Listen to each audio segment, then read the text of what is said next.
the Commitment to Carers bi-monthly Lunch and Learn webinars. It's brilliant to see we've got 57 people on the call already, so thank you so much for joining us. My name's Sian Harris and I'm the Policy and Strategy Lead for Unpaid Carers at NHS England, and it's nice to see some familiar faces and to see some new people. A couple of people have mentioned their first time on the call, so to those first timers, a massive welcome. We've got a great presentation, but if I could just run through just a couple of things before we get going, just a bit of housekeeping. If you could put yourselves on mute, would be really, really grateful, just so we can have some clarity for the presenter, Claire. If this is going to be recorded and it will go on the Futures platform, so if you don't want to have your picture or be recorded, please could you put your cameras off. We will have a chance for a Q&A session, the question and answer session at the end, but if you want to ask any questions in the chat box, you've got myself and Steve on the call, and we'll be monitoring the chat box and picking up the questions a bit later on. Can you just remember pre-election guidance and the rules around that, particularly for people who work for NHS England? Steve, have I covered everything? Have I missed anything out? No, that's all. That's all. Thanks. That's great. Thanks very much. So, Steve, could you just go back or go forward a slide, please, the one that you had up earlier.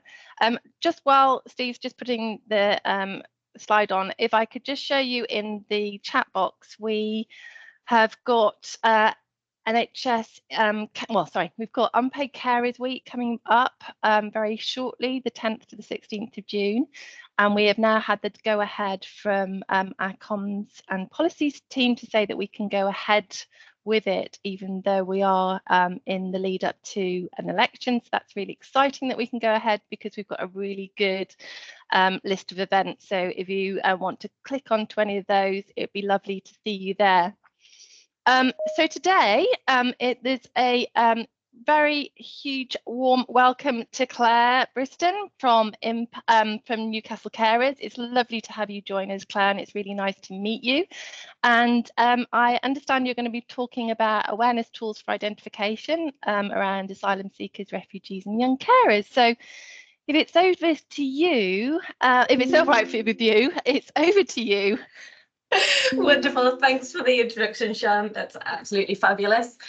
Yes, as said, I am Claire Briston. I'm the Impact and Policy Director here up north in Newcastle at Newcastle Carers. Just to give you a bit of a kind of introduction, Newcastle Carers is currently working with around about 8,500 people with care and responsibilities.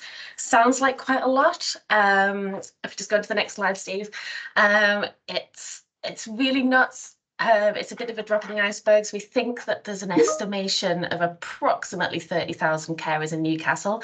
I think that's probably an underestimation. But also when you dig down into the demographics of the carers that we're supporting, within that 8,500, there's only around 350 young carers that we're working with. And there's very few asylum seekers and refugees.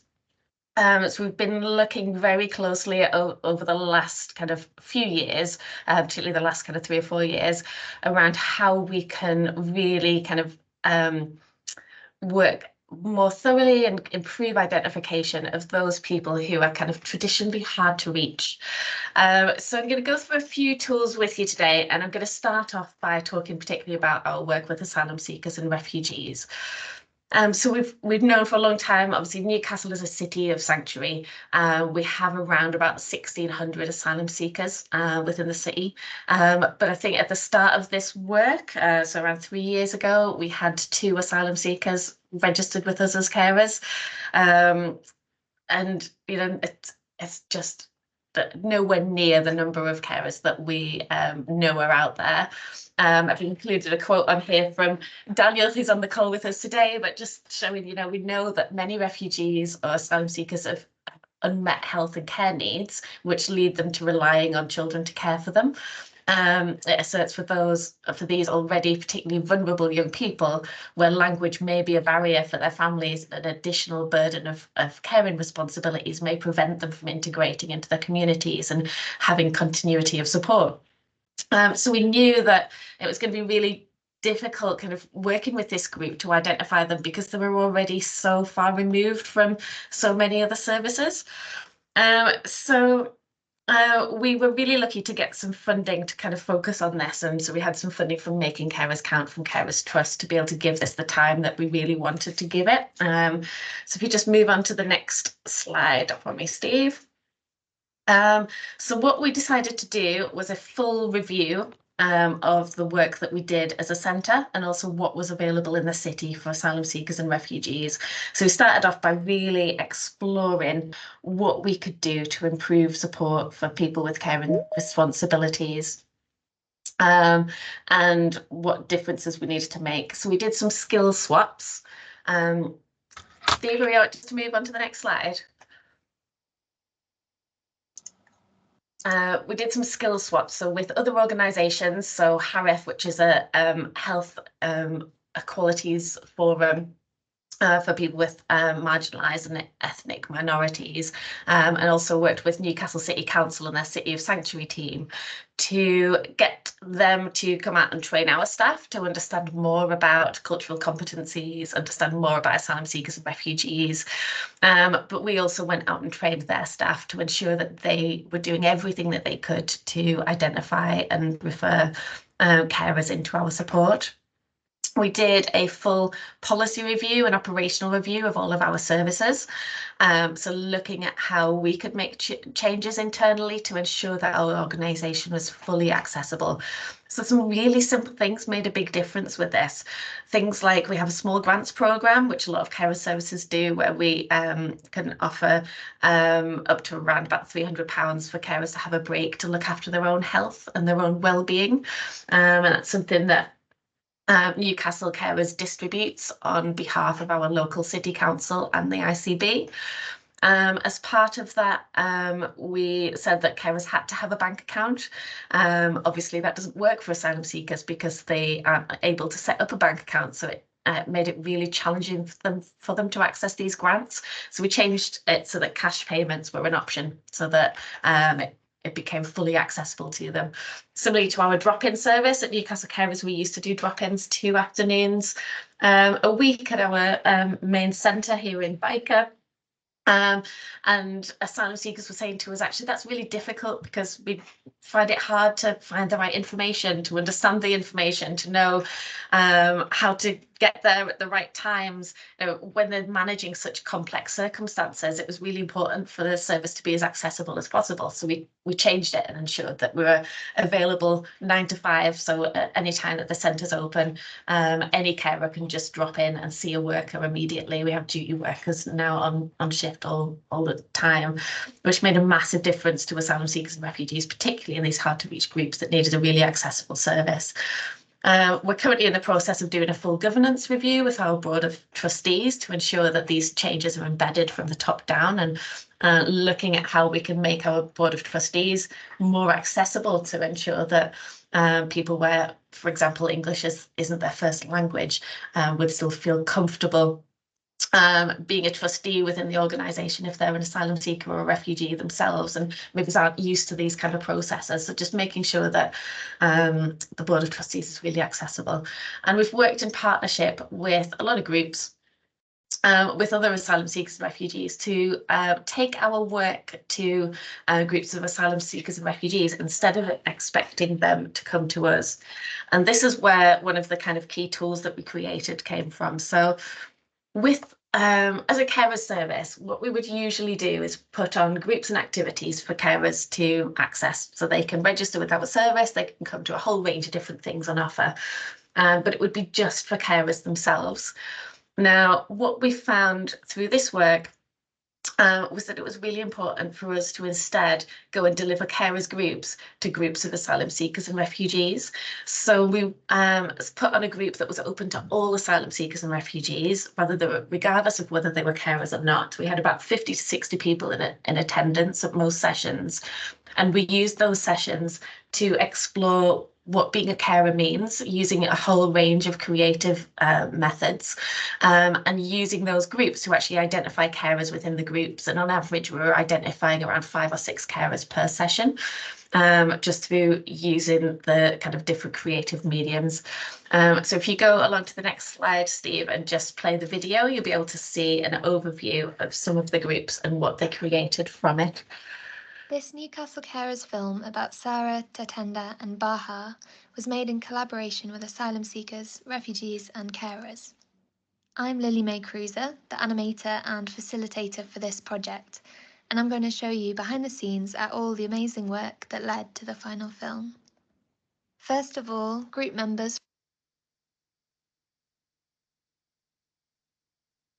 from West End Refugee Service and Newcastle Carers came together to explore what care meant to us, in our different languages and in its different forms. We shared ideas about the way we are cared for and the ways we care for others. We used lots of creative techniques to explore our ideas, writing poetry and even creating a blanket together. We then shared ideas about what the film needed to be like, and we had lots of ideas. It should be simple, engaging, and easy to understand. We decided that the characters should be diverse. We would follow 3 characters, 1 male, 1 female, and 1 child, all from different parts of the world, caring for people with both visible and non-visible disabilities. We then made zines about carers, inspired by our own stories, stories of people we know, or from our imaginations. The stories helped us to create characters, and we identified their struggles and the possible solutions. We came together to make these characters more detailed, adding personality and interests. Now we had 3 characters, Sarah, Tatenda, and Baha. Then we started visualizing these stories. Working with Curious Monkey's amazing Arriving group, we used shadow puppetry to start making clear stories about each character.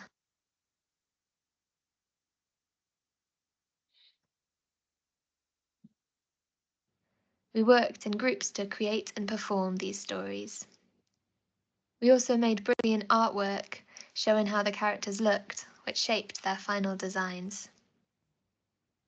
Using the group's narration and the written work, we created a script with translations and edits from group members.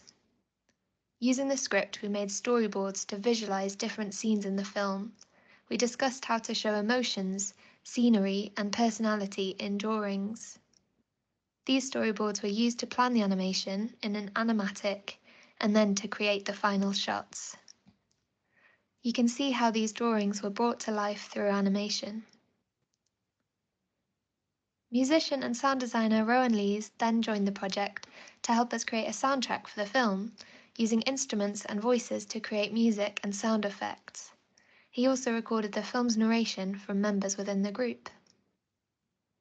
Finally, we put all of this work together, and I animated the film, combining the many brilliant ideas, characters, and stories that we made together. Thank you to everyone for your amazing work on this project. So you can see from that how much carers were involved in the creating of the animations. And if you move on to the next slide, Steve, you'll be able to see the final animation that was created. So I can show you what they came up with as their finished piece. And just while Steve's doing that, it's really important to say that these animations that were created, they're not copyrighted in any way. I've spoke to the animator, and if anyone wants some changing for their area, because obviously it's got our logos and things on, we'd like it to have a kind of line on there that said kind of originally created by Newcastle Carers. But other than that, she can reanimate it to have other places logos, to have your kind of contact details and things on there. So for these final animations, if you do want to use them yourselves, then that's completely fine. So if you just skip to the next slide, Steve, it's just the the next one along.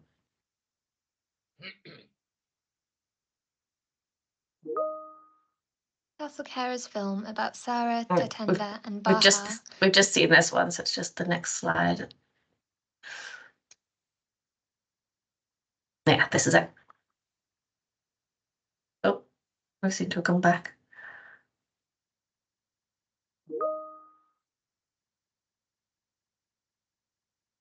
Yeah, this one.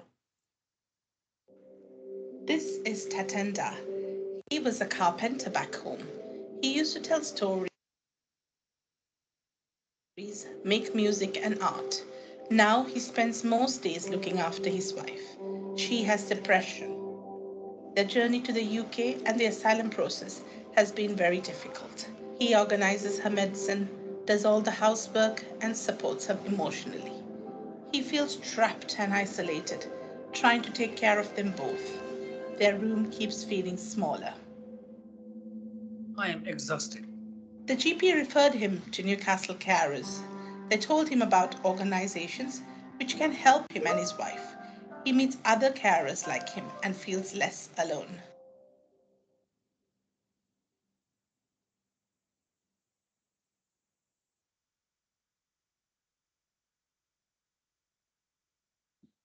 This is Bahar. She loves cooking, especially for family and friends. But there's a lot more than cooking to do. She looks after her son. He needs a lot of physical help, getting into bed, getting washed, and getting dressed. These days, it's getting harder. She's tired and can't help him like she used to. Especially now, she's far away from her family. من به استراحت نیاز دارم. One day, she walked past Newcastle Carers and went inside. They helped her make sure her son was safe and allowed her to rest.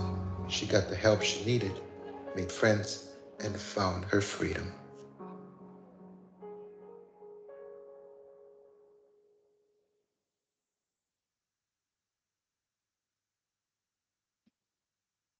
This is Sarah. She's 9 years old. She likes playing, especially in the garden. But she doesn't have much time for that. سارة تعالي وساعدينا. She helps look after her big brother, Naif. He needs help with lots of things. So do her Baba and Chida. She helps around the house, getting her brother ready for school and helping him in the evenings. She's tired at home and distracted at school. A teacher told her Baba about Newcastle Carers. Her Baba took her there and she met other young carers. And they got to play together.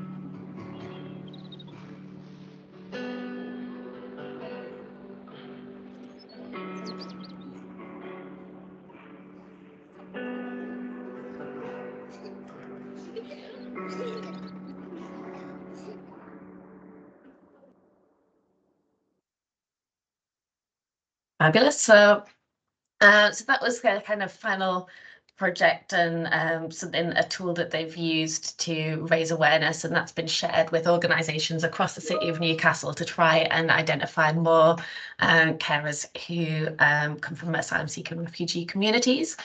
We have it on our website and we use the recite function. So the scripts are also available on our website so that this full script can be translated into any language. So that people can read along if they don't understand any English. But the group kind of did it all in plain and simple English with subtitles to ensure that people that did have some English, even if it was limited, would hopefully be able to follow some of the work. So that was one of the areas that I wanted to speak to you all about today, about our asylum seeker and refugee work. One of our other areas that we've been working on is increasing our reach to young people with caring responsibilities. And you notice I do keep slipping back into saying young carers, but I try wherever possible not to, because I really dislike the word young carers, especially when you're talking about young people, because of the label that it brings and the image that it brings. Whereas one of the barriers to identifying young people that have caring responsibilities is, as everyone knows, they often don't see themselves as a young carer. So we've been working with a group of young people to improve identification, particularly early identification. And I'm going to show you a campaign that we worked on that was funded partly by NHS England North Safeguarding Quality Team, and also partly by Children in Need. And the campaign generated a 73% increase in referrals of young people with caring responsibilities into Newcastle Carers based on the previous years. It's been a really exciting piece of work that we've been doing. Using a combination of billboard advertising. We put on a professionals conference that included a group of young adult carers doing a series of confidence building and public speaking workshops to help boost their skills. And help them to be able to kind of present the workshop. We gained loads of media coverage from it, so they were on the news, and they also created a series of animations that I'm going to show you today. If you just go on to the next slide, you'll see the young people in front of one of the billboards at the launch event. It was really exciting. So to create these billboards, a group of young people not only kind of were involved in the design right through the process, but they came up with the idea right from the offset. So we said to them, if you could do anything to improve the health of young carers, what would it be? And straight away, you know, in amongst several other things of increased access to flu jabs and that's kind of these kinds of things, the biggest thing that came out really strong was that they wanted increased early identification. And that's where health professionals really come in, of trying to spot these young people as early as possible, and they're taking on a caring role. So when we were talking about it and said, you know, what would make that happen? They said, we don't just want to have a leaflet in the corner of a GP surgery or a poster in a waiting room somewhere. We want to be shouting about young carers and young adult carers.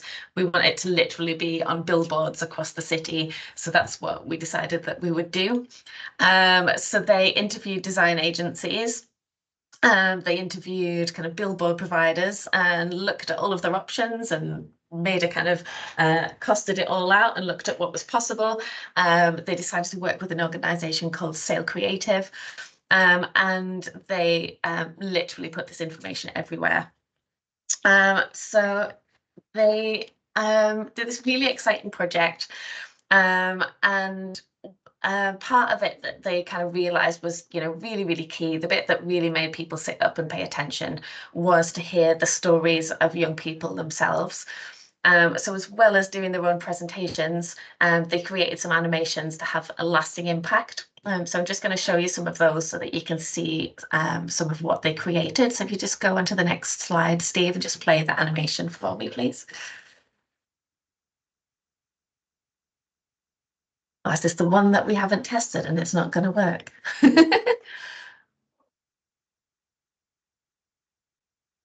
You try skipping on to the next one, see if that works. There's a series of 3.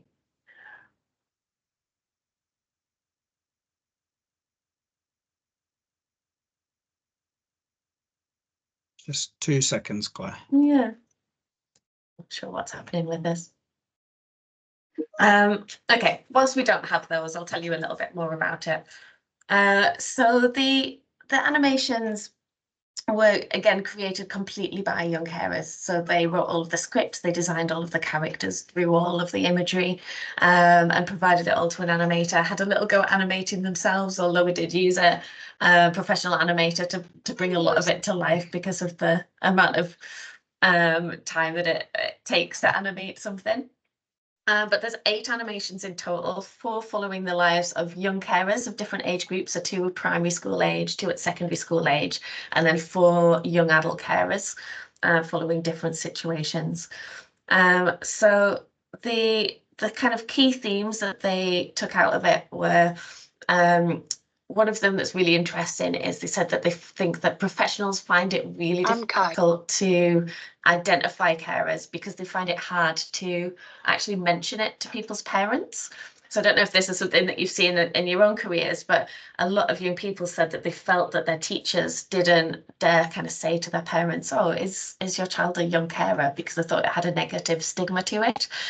Similarly, they felt that kind of doctors, health professionals, nurses didn't have the confidence to kind of say, oh, is your child looking after you? Are they taking on a caring role? They were worried about what that kind of parent's reaction would be. So one of their animations focused on that, of trying to reassure a professional, you know, it is all right to ask these questions. And even if you get it wrong, it's not something to kind of worry about. You know, worst case scenario, someone turns around and says, oh, no, I manage fine. I'm not relying on them as a carer. I'm Kai. But it's always better to ask the question. Here we go. We've got them working. Old enough to drive so I could help my mum. I'd love to take her out somewhere. My mum has a problem with her heart and her breathing.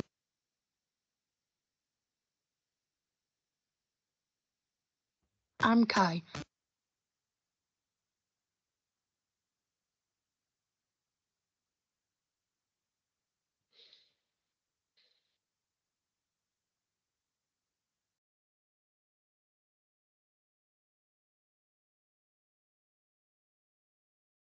Sure, what's happening?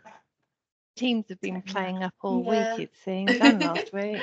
Yeah, Oh, that was dear. starting all right, Steve. It was getting there.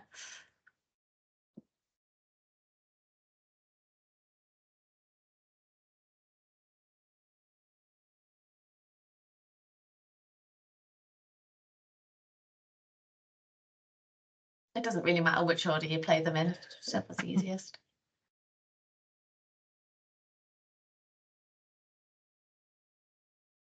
Oh, that's playing, but we've not got the sound coming through, Steve.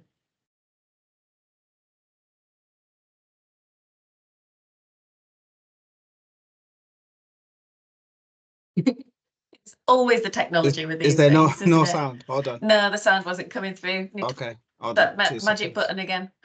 Yeah.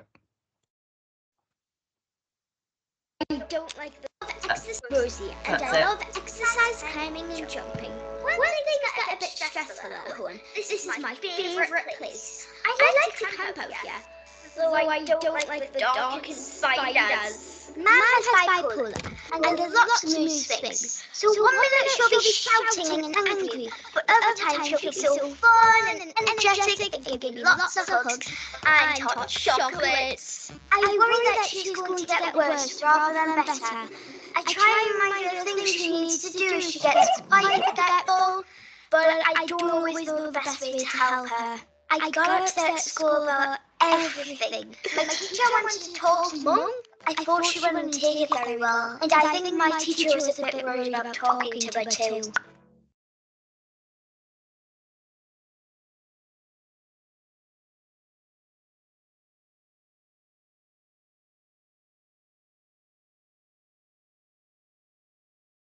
I just lost the sound, Steve, I think, when you muted yourself.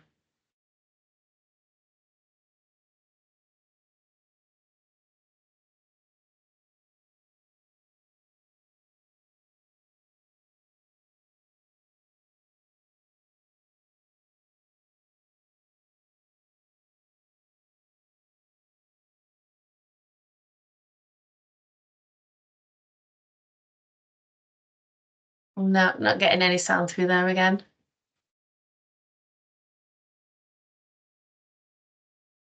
There's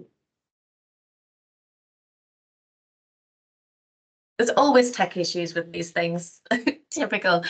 Yeah, so you'll see the animations are all created by young people and aimed at a style where young people will relate to them. So they can be shown in kind of health waiting rooms, they can be shown in kind of, yeah, GP surgeries. They can be used by professionals as tools to kind of show people and kind of say, you know, this is a situation that that young people face when they've got a caring responsibility.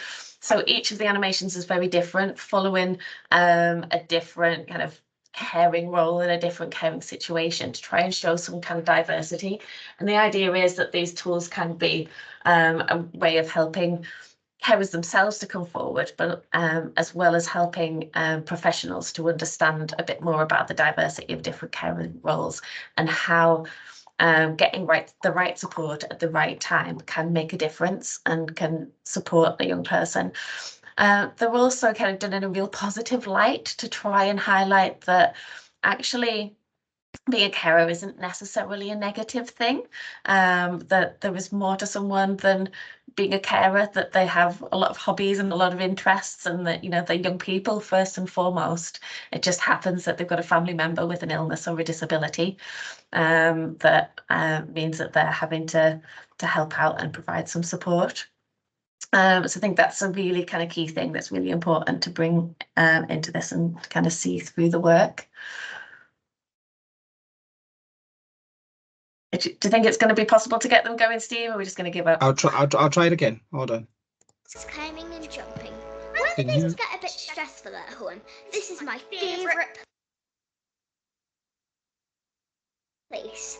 I like to camp out here, though I don't like the dark and spiders. Mum has bipolar and has lots of mood swings. So 1 minute she'll be shouting and angry, but other times she'll be so fun and energetic and give me lots of hugs and hot chocolates.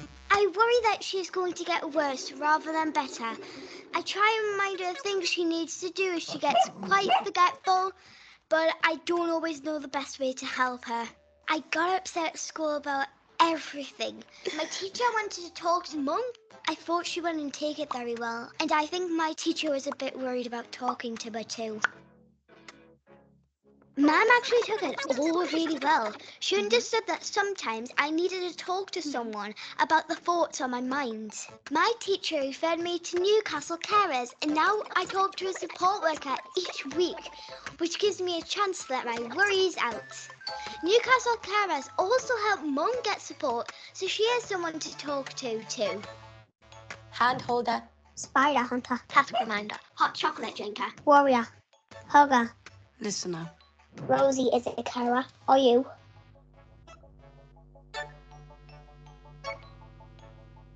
Wonderful. If we could try the next two as well, see if we're on a roll, if we can get the other ones working. The young people created those words on the end to kind of highlight as well that, you know, a carer means so much to so many people. I love exercise, climbing, jumping. When things get a bit stressful at home, this is my favourite place. I like to camp out here, though I don't like the dark and spiders. Couldn't get it fully once, Mum and now we've done it bipolar twice. and has lots of mood swings. So 1 minute she'll be shouting and angry, but other times she'll be so fun and energetic and give me lots of hugs and hot chocolates. I worry that she's going to get worse rather than better. I try and remind her. Going two at once then. And okay, so this is the story of Kai, hopefully. I'm Kai, and I wish I was old enough to drive so I could help my mum. I'd love to take her out somewhere. My mum has a problem with her heart and her breathing. Can you hear that? My dad and I look after her. I tried to help her lots when Dad is at work. Coronavirus has made Mum so anxious, and she needed even more help. Sometimes I feel really helpless, which makes me frustrated and angry. Yeah, I'll have to go to one or the other. Yeah, it'd be good if you can come. And that I'm doing Thinking my best. probably stay overnight. I worry people will judge our family if they find out about my home life. I'm so worried about doing badly in my exams, but I don't really want to bother my parents with my problems. School is helping me to manage my homework more now they know that I'm a carer. Newcastle Carers helped me to talk to teachers about life at home. They also helped me to get a grant for a new laptop, which I've used to catch up with my revision and talk to friends too. Chatter. Problem bottler. Shopper. Gamer. Cleaner. Catcher upper. Hard worker. Kai is a carer. Are you?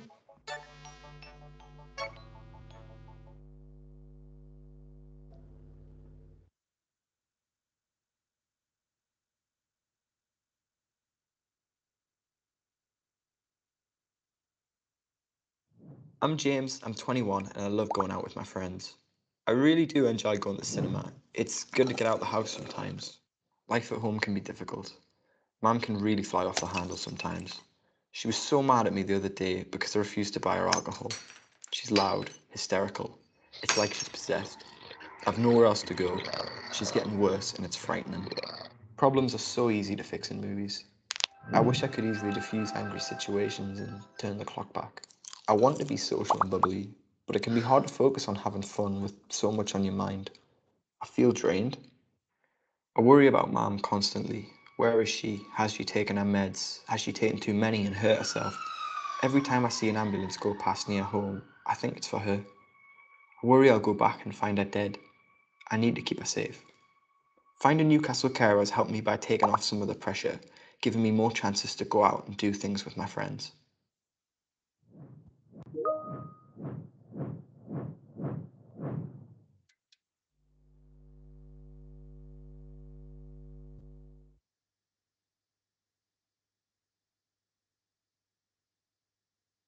You're on mute, Claire.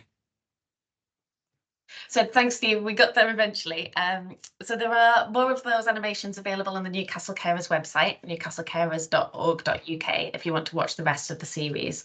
And similarly to what I said about the asylum seeker and refugee animation, if anyone did want to reproduce those and put your own logos on and things, it would just be a case of us putting you in touch with the animator. They'd have a small charge for their time for changing it over, but there's absolutely no charge or anything from us, and they're completely free from copyright for you to use.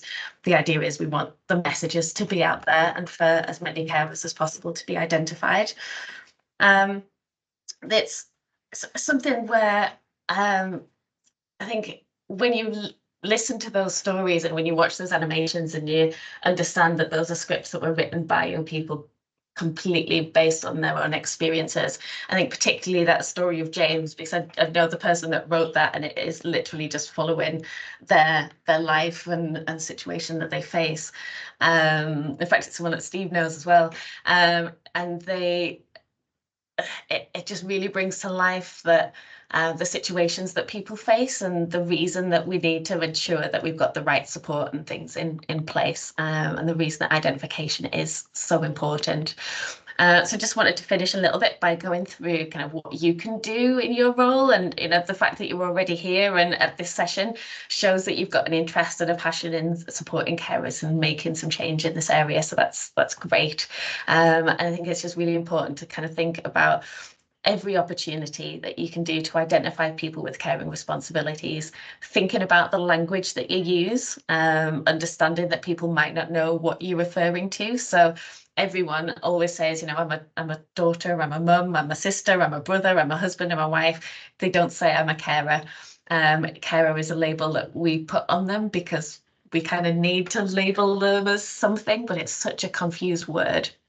And I've worked with carers for 16 years now, and would much prefer to be using the terms that are in those animations of saying, I'm a problem bottler, I'm a hugger, I'm a hot chocolate maker, I'm a spider hunter. For the people that we work with, they're the words that actually mean what they do in their day-to-day responsibilities, and that's what we need to kind of be highlighting to them of, you're doing all of these things, that means that you are eligible for some additional support. It's really important to make it clear to people what they will get to as a result of being identified. So, for example, in Newcastle, every young adult carer is eligible for a free transport pass that gives them free travel on all buses, metros and local ferries in the northeast, which is a real big cost saver. I think each one of those are worth over £800. It's a big win for them to get that. So we try and push things like that as much as possible. And when we do work with our local hospitals and kind of all our local providers, we're saying to them, when you're talking to people, don't just say, do you want a referral into your local carer support? Say to them, I think you'd really benefit from a free bus pass. This is a way that you can get one, because it's starting the conversation with a positive and an opportunity and something that people are going to want to embrace. The rest of the support can follow later once they're kind of aware of everything that's offered. But sometimes it's about having that hook. So make sure that you're aware of what your local kind of carer centre can offer, and if there's things like that that are available that you can hook people into. And also remember that on average, people need to see something around 7 to 8 times before it really sinks in. Something I learned through doing the billboard campaigns of how important it was to have so many different billboards and bus stop posters and information like literally everywhere throughout the process of the campaign, so that people were seeing things time and time again that would actually prompt them to act on it. So when you're thinking about kind of information that you're putting out there, how can you ensure that people are hearing this message about supporting unpaid carers time and time again? Is it something that you could do really kind of starting from home? If you manage members of staff, could you put it in there in staff supervision forms to help embed it into a conversation, and having a consistent use of language to identify carers within your own staff team? Because these kinds of messages of talking about carers day in, day out in some of your kind of day-to-day practice will make a difference, and will help to identify carers from all of these hidden groups, because it will become something that staff are comfortable talking about and confident feeling like they've got information about.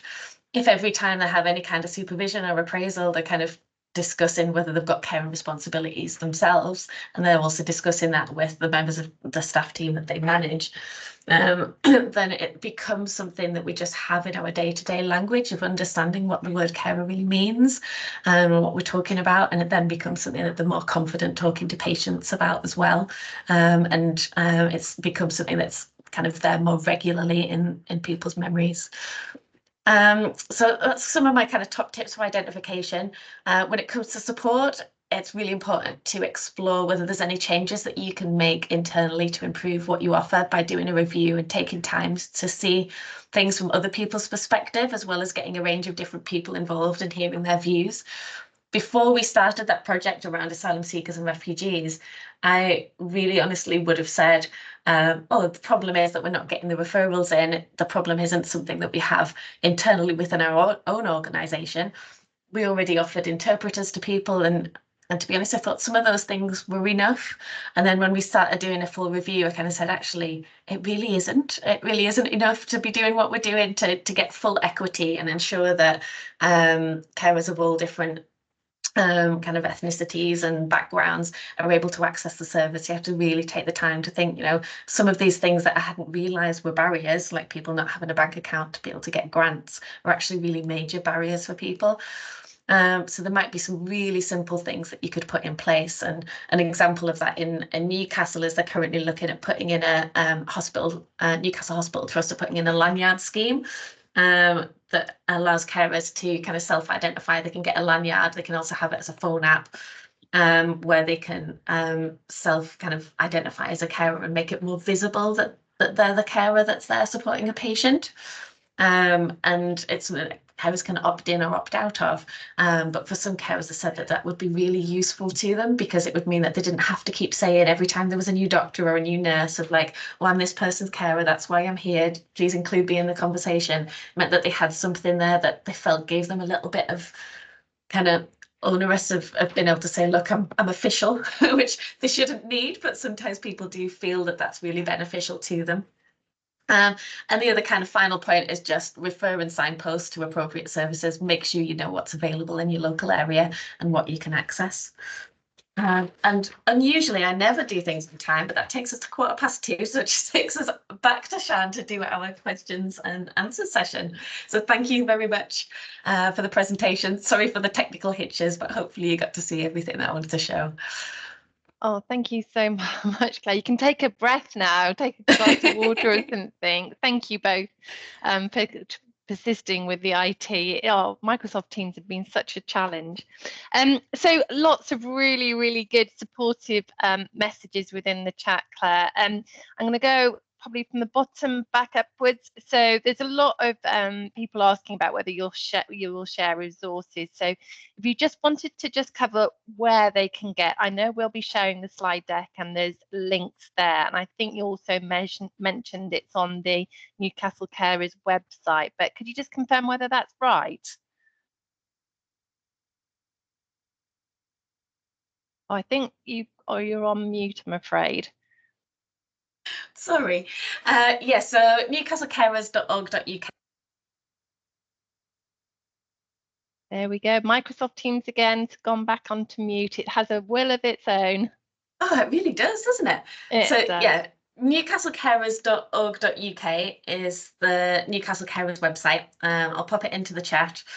Oh yeah, there we go. So Wendy's popped it on there that she's found Thank it. you. So there's the animations are all under We Care too. So there's under Young Adult Carers, there's 4 Young Adult Carer animations, and under Young Carers, there's 4 Young Carer ones. The hashtag We Care too. So you can use those. There's a whole range of resources on the website. The animations for the asylum seekers and refugee work are on there as well. And we've got a YouTube channel. If it's easier to find you there, find us there. Just go to search Newcastle Carers on YouTube, and you'll see loads of resources there. As I said earlier, like people are welcome to just use them as they are if they want to. But if you did want to get things changed or altered to your own branding, then just get in touch with me, and I'll put my email address in the chat as well, and I can put you in touch with animators. That's great. We have a question from Rachel who said, how have you funded the free bus passes, Claire? So, so they're funded mainly by Nexus, who is the transport provider in Newcastle, with a little bit of additional funding from Newcastle City Council, a bit of help from the City Council. And to be honest, it was a bit of a challenge. It was something that we really wanted as a carer centre to deliver. And I don't have a really easy way of saying, you know, do this and it'll happen, because it took a lot of what I like to call polite persistence, which is generally my biggest thing that I do at work, of nagging people until they give in. So we went to Nexus, we went to the council and kind of said, you know, this is a real disadvantage that young adult carers are facing. They keep telling us that they're missing out on things. They're having to leave school early because they've got appointments with the person that they care for. They're struggling to get around the city. Having free transport would make a massive difference to their lives and alleviate a lot of these disadvantages that they're facing. And we just argued that point over and over again. I was quite lucky that one of the people that was responsible for making some of these decisions went to the same gym as me, and Steve will know that I'm quite a big fan of going to the gym, so I was constantly like popping up over an exercise bike saying, yoo-hoo, made a decision yet, can you give us any money? So yeah, a little bit of just nagging, but they eventually kind of caved and said that they would put it in. It's currently in trial until 2026. So we're kind of gathering kind of feedback and things from that, and hoping that it's something that we can embed long term. It's been in place for a year, so we're kind of just starting to really gather some feedback and things from that, but we will be producing a report so that other areas can show the evidence that we have gained from kind of the difference that it makes here. So hopefully it can be rolled out in other areas. Great. So Debbie's put in a question. Debbie, do you want to come off mute and ask the question yourself, or I can read it out? Debbie Hustings. Hello, Sean. Yeah, I'm here. I've been passionate about supporting, well, all carers, all ages of people with addictions throughout my career, and I think people are often very shocked when they learn that there are 2.6 million children in the UK living with a parent who drinks hazardously, 700,000 living with dependent drinkers, another 250,000 plus children affected by parents' misuse of drugs, and as I feel they're very underrepresented in our data, Claire, and colleagues on this call.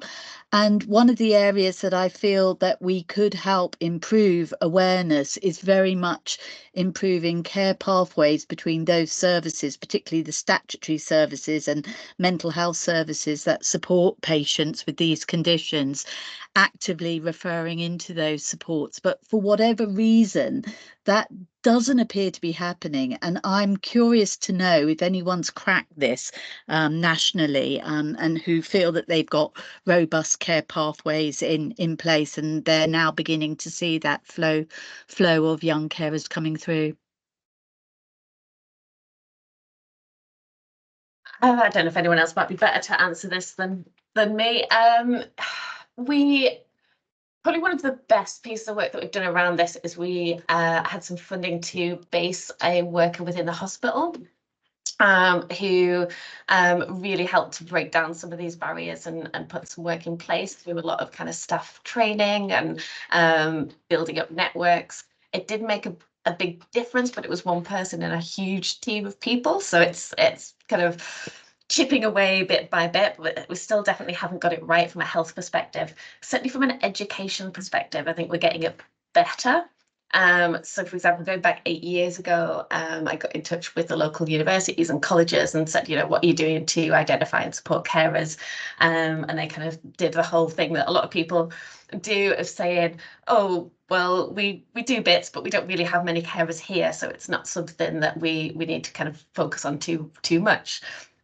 Newcastle University, to use them as an example, after a lot more polite persistence and nagging, agreed to put it on their kind of enrolment form, and they have like a portal where students can kind of change information about themselves. So they put it on that area for students to self-identify if they're a carer at any point during their studies. Within 2 weeks, they identified 1,600 students with a caring role, just from people clicking that button, and straight away the university was like, oh wow, okay, this is an issue that we need to deal with. So they put a lead member of staff in place and made some real changes of bringing in carers passports. So you can see with that kind of model how getting the information out there could make a massive difference, but in health we just aren't quite there yet of getting the right information in the right places rolled out to the right people to make sure that these things aren't missed. I don't know if anyone, I think Caroline's got a hand up. Yeah, Caroline. Caroline, do you want to come in then? Yes, I'm an ambassador for Carers UK, so I don't have responsibility locally. But I do, after many years of campaigning for carers and doing the nagging bit, you know, drips of water will eventually wear a stone, I think is a nice model.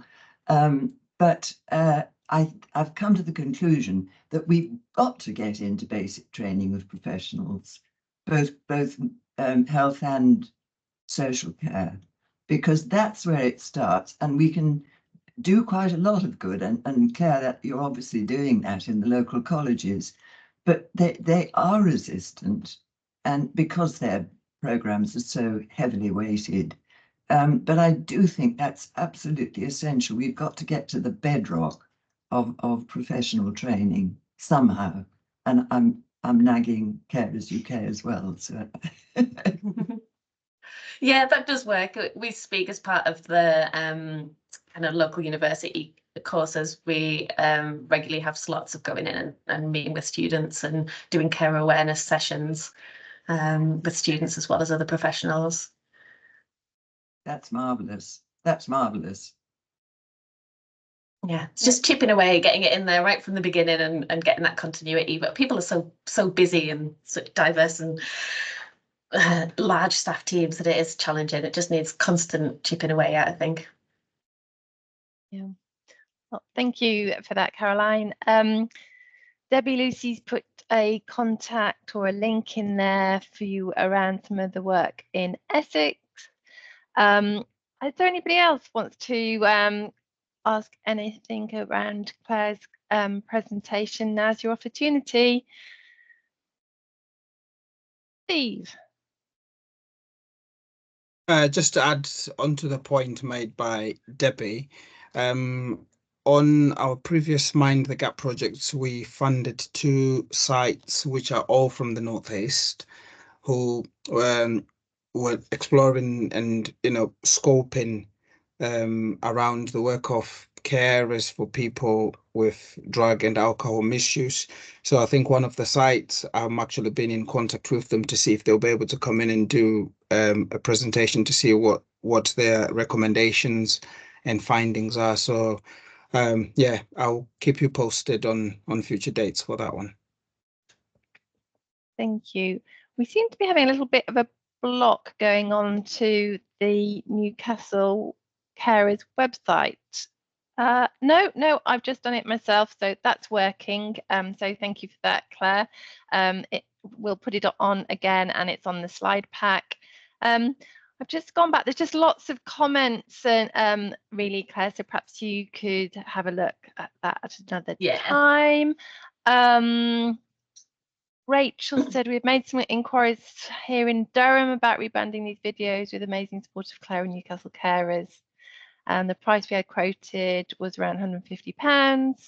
So fantastic. Somebody's had a go at adopting and adapting your videos. I can't see any other particular questions unless anybody wants to, because there's quite a lot in the chat box. Anybody wants to come off mute and ask Claire themselves?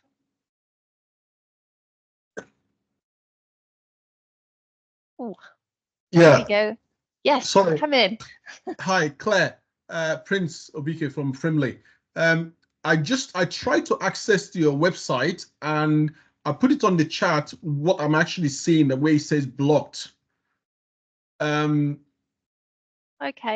Prince, I'm just putting the link that I've just used and it's come through. So perhaps if you want to have a quick go at that one, and if you continue to have any problems, just come back. It's still the same issue. I just tried it. Is it? Oh, okay. Should we take that offline and we'll work with you to make sure that you get access onto that? Okay. Yeah, that'd be good. I've put my email address in the chat as well, Prince. So if you if you have any struggles or anything, then just feel free to email me. Okay, thank you. Thank you, Prince. Well, I don't think we have any other questions, and it's really great timing. So Claire, oh no, Jackie. There, she's picked up the last 2-minute Final opportunity. one will be really quick. Thank you for a brilliant presentation. I'm just thinking about what happens to, in terms of governance, the numbers of younger people with caring responsibilities that you identify. Where does that number get reported to, and what does that look like? So we are, our core contract comes jointly from the local city councils, Newcastle City Council, and from the ICB. So we report into them every quarter with all of the stats of who we've been engaging and actively working with, and kind of what's happened during that that time period. Other than that, it's mainly just picking out any kind of key findings and report those through sessions like this, and kind of through our own kind of reports and impact reports to kind of shout about the great work that we're doing as and when we produce them. But they're the main people that we feed into. And I think we've got a quick question from Naomi. Would it be possible to have more information regarding the lanyard scheme from Newcastle Hospital? Is that right, Naomi? It was a double posting, but I put it together. Is that right? Yes, that is right. Thank you. Yeah, definitely. So it's currently in planning stage. I think the lead worker has just moved on to another role, so it's been passed on to his manager. But it is it's going to be trialled on 2 wards towards the end of the year. And it's just going to be a lanyard and a phone picture that's available for any carers who are identified to have optionally, if they want it, to be able to just identify that they are a carer and that they can be given kind of special kind of privileges kind of thing if wanted. So it's going to say on the card and on the design, it kind of shows that they're able to have flexible visiting hours and all of those things that carers are already entitled to, but it just kind of highlights that and gives them a little bit of something that can hold on to kind of give them that proof that some people have been saying that they wanted. So we're trialing it on 2 wards, and then it's going to hopefully go trust-wide beyond that. There is one that's already up and running down south somewhere that we use as part of our research, and I can't actually remember where it is. Gloucestershire Carers. Someone's just put it in the chat, so that's really helpful. So Gloucestershire have had theirs up and running for a couple of years now, and theirs has been really successful. The slight difference is Gloucestershire run theirs from their local carers centre, whereas we are running ours within the trust itself. We're kind of providing some guidance and things, but we wanted it to come from them rather than coming from us. Brilliant. Thank you so much. So we are just a minute over. So Claire, thank you so much for taking the time and talking about this really, really valuable piece of work and the amazing animations. And from the chat box, a lot of people will be spreading these around. So thank you very much. If I can remind everybody else, it's Carers Week coming up. We've got the links a bit higher up in the chat. Please join us. Thank you for joining us today and have a good rest of the day. So thank you. Bye. Thanks so much for having me. Lovely to see you all. Bye. Thank you. Thanks so much. That was great. Yeah, is that all right?